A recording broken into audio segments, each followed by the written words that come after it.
Hello students, today we are going to discuss the second numerical of pH.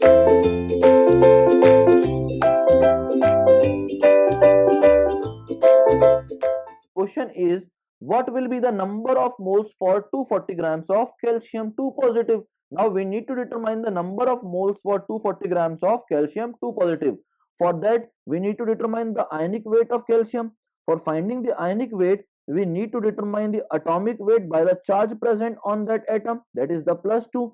Okay, so the ionic weight of calcium 2 positive comes out as 20 grams. Now the number of moles formula is written as given weight divided by ionic weight. Okay, given weight divided by ionic weight. Now the given weight is given in the question, that 240 grams. Okay, and the ionic weight is 20 grams. So what will be the number of moles? It will be equals to 12 moles. That will be the final answer of this question. Thank you very much, students.